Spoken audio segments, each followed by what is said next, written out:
हमारे चैनल को अब तक सब्सक्राइब नहीं किया है तो सब्सक्राइब कर लें और बेल आइकन को दबा दें, जिससे आपको हमारी अगली आने वाली वीडियो की नोटिफिकेशन तुरंत ही प्राप्त हो जाए। आइए देखते हैं धातुकण। जैसा कि हमने आपको बताया था कि जो धातुएं हमको प्राप्त होती हैं वो पृथ्वी से प्राप्त होती हैं, उनमें बहुत सारी अशुद्धियां होती हैं। जैसा कि हमने बताया था, लोहा जिस रूप में आपको दिखाई देता है उस रूप में होता नहीं है, बल्कि किस रूप में होता है, कच्चे माल के रूप में होता है। उसमें बहुत सारी अशुद्धियां रहती हैं। उन अशुद्धियों को ही साफ करके हटाने की प्रक्रिया को हम धातुकर्म कहते हैं। ठीक है, इसमें अयस्क का सांद्रण था, उसमें कंकड़ पत्थर इत्यादि को निकालना अयस्क का सांद्रण कहलाता है। अब सांद्रित अयस्क में से हम धातु का निष्कर्षण करते हैं। जैसा कि हम देख रहे हैं, सबसे पहला है निस्तापन। ठीक है ना, निस्तापन। ये जो निस्तापन की प्रक्रिया है ये धातु के निष्कर्षण की पहली प्रक्रिया है। निस्तापन में क्या किया जाता है कि किसी जो सांद्रित अयस्क है, सांद्रित अयस्क को वायु की सीमित मात्रा में, ठीक है, वायु की सीमित मात्रा में गर्म करते हैं। इसका मुख्य उद्देश्य क्या होता है? निस्तापन का मुख्य उद्देश्य क्या होता है कि जो उसमें क्रिस्टलाइन रूप में जल है उसको अलग किया जाए। ठीक है, यानी निस्तापन की प्रक्रिया में जो जलवाष्प मौजूद है उसके साथ वह क्या होती है? सांद्रित अयस्क से अलग हो जाती है। ठीक है, इसमें क्या किया जाता है? इसमें Al2O3 इंटू 2H2O, ये क्या है? बॉक्साइट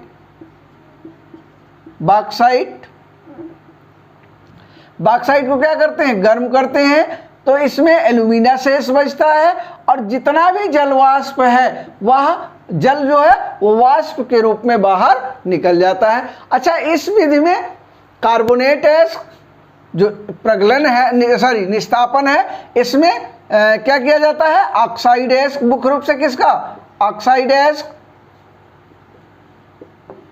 ठीक है, अयस्क और कार्बोनेट अयस्क। ठीक है, और हाइड्रोक्साइड अयस्क। इन अयस्कों का शोधन, इन अयस्कों को का निस्तापन के अंतर्गत शोधन किया जाता है। इसके अंतर्गत धातु का निष्कर्षण किया जाता है।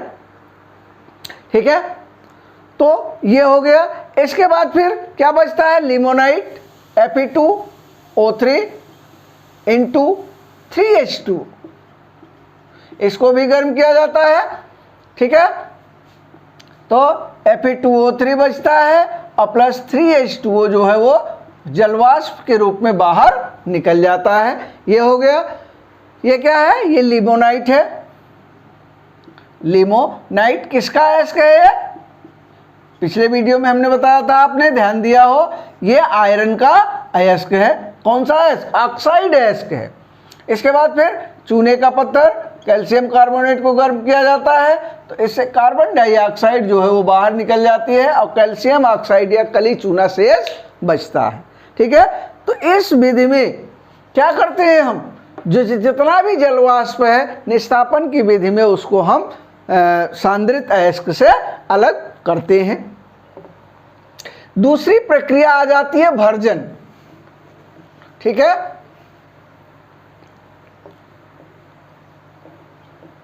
देखिए जो भर्जन की प्रक्रिया है वो कराई जाती है परावर्तनी भट्टी में। परावर्तनी भट्टी में कराई जाती है। कैसे कराई जाती है? अकेले या अन्य पदार्थों के साथ वायु की नियंत्रित मात्रा में गर्म किया जाता है। वायु की नियंत्रित मात्रा में गर्म करने की प्रक्रिया को क्या कहते हैं? भर्जन कहते हैं। और इसमें गर्म कैसे किया जाए, बिना पिघले। धातु जो है वो जो सांद्रित अयस्क है वो पिघले नहीं, यानी बिना पिघले गर्म करने की प्रक्रिया को हम क्या कहते हैं, भर्जन कहते हैं। ठीक है, इस प्रक्रिया में क्या होता है, कॉपर पायराइड। देखिए ये इस प्रक्रिया में क्या होता है, जो ऑक्साइड अयस्क है वो आंशिक रूप से क्या हो जाता है, ऑक्सीकृत हो जाता है। इस विधि में किसका शोधन करते हैं, कॉपर पायराइड का। CuFeS2 किसका है, किसका ये अयस्क है, बताइए, कॉपर का अयस्क है। इसको हम गर्म करते हैं, O2। ठीक है, ये बन जाता है Cu2S प्लस FeS, ठीक है, और प्लस 2SO2। बात समझ आई कि नहीं, केवल SO2 निकलेगा। अब ये क्या हो गया, किसमें टूट गया, किसमें टूट गया, किसमें टूट गया है, क्यूप्रस सल्फाइड और फेरस सल्फाइड में टूट गया। अब जो क्यूप्रस सल्फाइड है Cu2S, ये भी वायु के साथ क्रिया करता है, और ये जो सल्फाइड है ये किस में बदल जाता है, ऑक्साइड में बदल जाता है। Cu2O प्लस क्या हो जाएगा, SO2। ठीक है, कौन सा SO2, ट्वाइस SO2, इस तरह से हो जाएगा। इसको भी 2 से गुणा कर दो, इसको भी 2 से गुणा कर दो, तो SO2 इसमें जो है वो सल्फर डाइऑक्साइड जो है वो अलग हो जाता है। उसके बाद जो FeS है,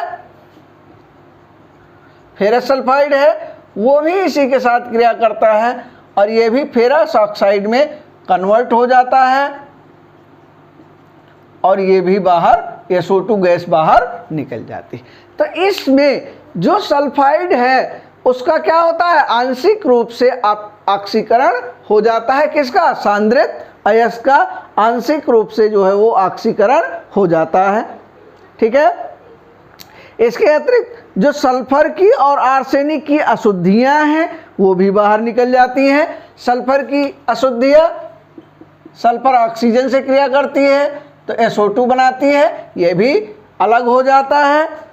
आर्सेनिक जो है वो आर्सेनिक की अशुद्धि भी जो है अलग हो जाती है।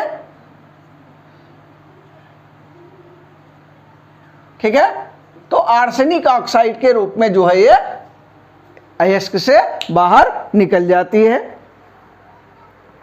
समझ रहे हैं कि नहीं, ये सभी बाहर निकल जाती है। इस प्रक्रिया को क्या कहते हैं, हम भर्जन कहते हैं। नेक्स्ट जो अगली प्रक्रिया आती है वो आती है प्रगलन की।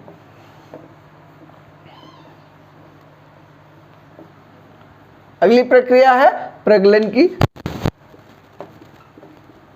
देखिए जो प्रगलन की प्रक्रिया है ये वात्या भट्टी में कराई जाती है, वात्या भट्टी में कराई जाती है। देखिए पिछली प्रक्रिया में, भर्जन की प्रक्रिया में क्या किया जाता था, इसको सांद्रित अयस्क को पिघलाया नहीं जाता था, लेकिन इसमें क्या किया जाता है, इसमें पिघलाया जाता है। इसमें क्या किया जाता है, कोक मिलाया जाता है, कोक और गालक।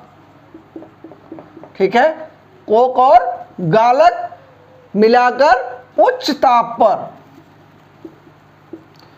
ताप पर गर्म करने की प्रक्रिया को, गर्म करने की प्रक्रिया को प्रगलन कहते हैं। ठीक है, पिछले में क्या था, भर्जन में क्या था, भर्जन में गर्म तो किया जाता था लेकिन धातु को पिघलाया, अयस्क को पिघलाया नहीं जाता था। लेकिन इसमें क्या किया जाता है, अयस्क को पिघलाया जाता है। किसमें, प्रगलन की प्रक्रिया। ठीक है, अब इसमें क्या प्रक्रिया होती है इसको देख लेते हैं। प्रगलन में ये Fe2O3 प्लस 3CO3C, ये क्या है, कोक है। क्या है, कोक है। अब ये C क्या करता है, डायरेक्ट O को निकालेगा, तो ये हो जाएगा 2Fe प्लस 3 CO, यानी 3 ऑक्सीजन निकालना है तो 3 कोक यहाँ लगेगा। उसके बाद फिर Fe2O3 प्लस 3 CO, अभी क्या करेगा 2Fe और प्लस 3 CO2, ये कार्बन डाइऑक्साइड जो है वो बाहर निकल जाएगी और क्या प्राप्त हो जाएगी, हमको धातु प्राप्त हो जाएगी। इसी प्रक्रिया को हम क्या कहते हैं, प्रगलन कहते हैं। अच्छा, अभी हमने आपको बताया कोक और गालक मिलाया जाता है, कोक प्लस गालक, ठीक है। जैसा कि हम जान रहे हैं कि कोक तो ये है, ये कोक हो गया। अब गालक क्या है, ठीक है। अब हम गालक भी देख लेते हैं। गालक की परिभाषा भी नोट कर लीजिए। ऐसे पदार्थ जो अयस्क में उपस्थित अशुद्धियों के साथ, गालक की परिभाषा लिख लेंगे, गालक की ऐसे पदार्थ जो अयस्क में उपस्थित अशुद्धियों के साथ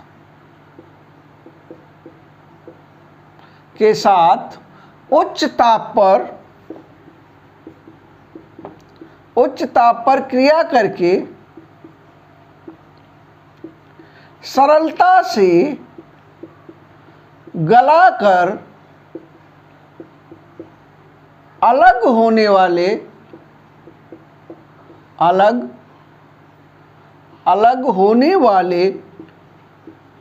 पदार्थों के रूप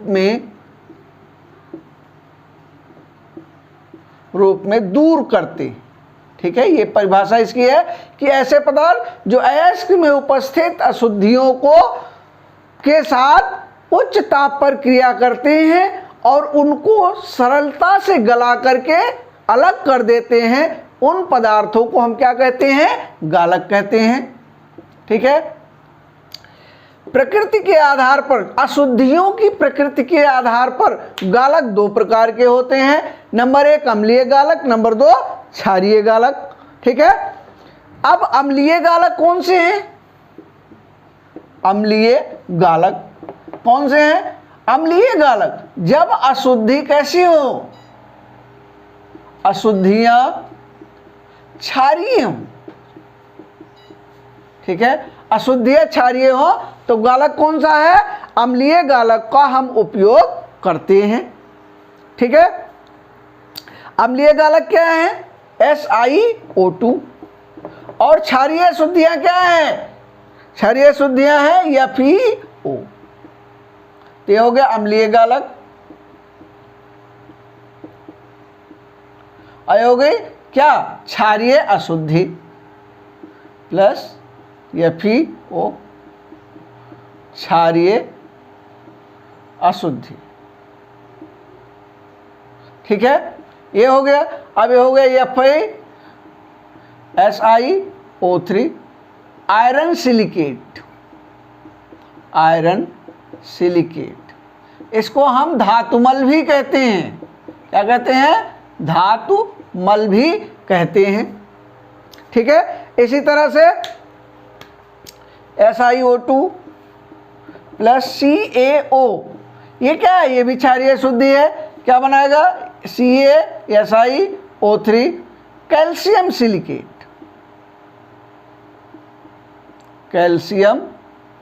सिलिकेट, ये भी क्या है, ये भी धातुमल है। अब गालक अम्लीय है और अशुद्धि कैसी है, क्षारीय है, ये भी क्षारीय शुद्धि है। जब क्षारीय अशुद्धि हो तब हम गालक का प्रयोग अम्लीय करते हैं। दूसरा आ जाता है क्षारीय गालक।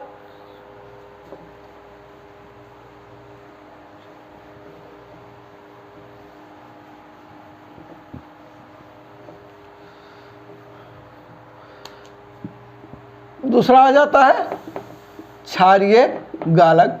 क्षारीय गालक क्या है, जब अशुद्धियां कैसी हों, अम्लीय हों, ठीक है। जब अशुद्धियां अम्लीय हो तो हम क्षारीय गालकों का प्रयोग करेंगे। जैसे MgCO3 ये क्या है, ये क्षारीय गालक है, क्षारीय गालक है। और अशुद्धि कौन सी है, SiO2 अम्लीय अशुद्धि है, अम्लीय अशुद्धि है। ये क्या हो जाएगा, MgSiO3 प्लस क्या हो जाएगा, CO2। ठीक है, तो ये कार्बन डाइऑक्साइड बाहर निकल जाएगी और ये हो जाएगा मैग्नीशियम सिलिकेट, मैग्नीशियम सिलिकेट। ये भी क्या है, ये भी धातुमल है। ठीक, इसके अतिरिक्त एक और है CaCO3 प्लस SiO2। ये क्या है, ये भी अम्लीय शुद्धि है। ठीक, अब ये बच जाएगा CaSiO3 प्लस CO2। ठीक है, ये क्या कहलाएगा, कैल्शियम सिलिकेट, कैल्शियम सिलिकेट। ठीक है, बात समझ में आई। तो ये हो गया, ये हो गए गालक। ठीक है, नेक्स्ट आ जाता है धातु का शोधन। धातु का शोधन, इसकी कई विधियां हैं। धातु के शोधन को हम क्या करेंगे, अगले वीडियो में इसकी चर्चा करेंगे। ठीक है, वीडियो लंबा ना हो जाए, आज इसी पर हम इस वीडियो को समाप्त कर रहे हैं। वीडियो को आप पूरा देखा कीजिए, तभी समझ में आएगा। आधा अधूरा वीडियो देखेंगे तो आपकी समझ में नहीं आएगा।